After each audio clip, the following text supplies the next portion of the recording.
এই সামজু আমার একটা ছবি তুলে দে না। আমি পরে ফোন দিচ্ছি তোকে। কোন এগুলো তুলবো? ওদিক থেকে আমারটা দিয়ে তুলে দিই, তোর পাঠা দিচ্ছি। ওরে ফেক ক্যান্ডিড, একটা ফেক ক্যান্ডিড। দাঁড়া দাঁড়া, একটা মিনিট, কি আসছিস, ছবিটা তুলে দিয়ে যা।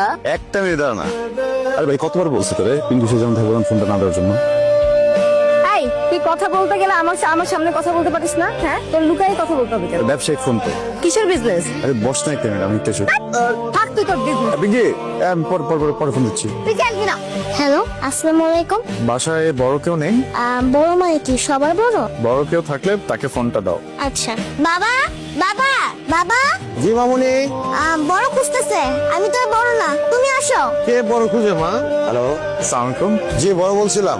না সরি, আমি বলছিলাম। আপনার সাথে আমার খুব ইম্পর্টেন্ট কথা ছিল, আপনি কি ফ্রি আছেন? আমার সাথে ইম্পর্টেন্ট কথা থাকলে আপনি আমার ফোনে ফোন দিবেন, আমার ভাইয়ের ফোনে ফোন করছেন কেন? এটা সঞ্জুর নাম্বার না? আপনি কি সঞ্জু না? না আমি সাঞ্জু না, আমি ওর বড় ভাই রঞ্জু বলছিলাম। সঞ্জু কি আছে? ওর সাথে কি একটু কথা বলা যাবে? আমার খুব ইম্পর্টেন্ট কথা ছিল। আচ্ছা একটু হোল্ড করেন। সাঞ্জু, হ্যাঁ সাঞ্জু, এই এদিকে আয়, তোর ফোন আসছে। ফোনটা সাথে রাখতে পারিস না? হ্যালো, আসসালামু আলাইকুম। আপনার সাথে আমার খুব ইম্পর্টেন্ট কথা ছিল, আপনি কি ফ্রি আছেন? রং নাম্বারে ফোন করছেন ভাইয়া, রং নাম্বার। আপনি যাকে ফোন করেছেন আমি উনি না। Wrong number?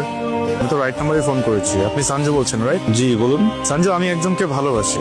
সো আমার মনে হয় আপনি যদি এই ডিলটা করতে পারেন, আপনার ক্যারিয়ারের সবচেয়ে বেশি অ্যামাউন্টের কাজ আপনার এটা হতে যাচ্ছে। ভাইয়া আপনি বললাম না রং নাম্বারে ফোন করছেন, আমি আপনাকে পরে বুঝাই বলতেছি আপনি কেন রং নাম্বারে ফোন করছেন। হ্যাঁ, আমি এখন মানে রং নাম্বার ভাইয়া, প্লিজ। আসসালামু আলাইকুম।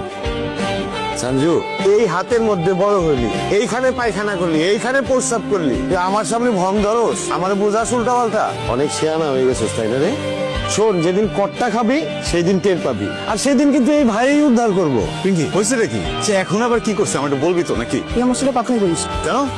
তুই আগেই ভালো ছিল, আমাকে সময় দিতি। এই কাজটা শুরু করার পর থেকে এত ব্যস্ত যে আমাকে সময় দিস না। সঞ্জু, আমাদের রোমান্টিক জায়গাটা যদি ঠিক না থাকে তাহলে কিভাবে হবে? রিলেশনশিপ কিভাবে আগাবো? আরে ভাই সব কথা সত্যি বললে হবে না। শোন না, আমি কি কাজ করতে চাইছিলাম? আমি তো ফার্স্টে বলছিলাম আমি স্টুডেন্ট, আমি পড়ালেখা করি, তুই যখন সময় হবে তখন কাজ করবো না। তুই তো আমার জোর দিলি আমার কাজ করতে হবে, আমি কিছু একটা করতে হবে, না তোর বিয়ে হয়ে যেতেছে। এখন যখন আমি কাজ করতেছি, এখন এমন করতেছিস কেন? বাবা আমার তো এক্সপোর্ট ইম্পোর্টের ব্যবসা না, একটু ফোনে কমিউনিকেশনে থাকতে হয়, কথা বলতে হয় ক্লায়েন্টদের সাথে। একটু টাকা পয়সা কামাই নি, এই ব্যবসা চেঞ্জ করে ফেলবো, বুঝছিস?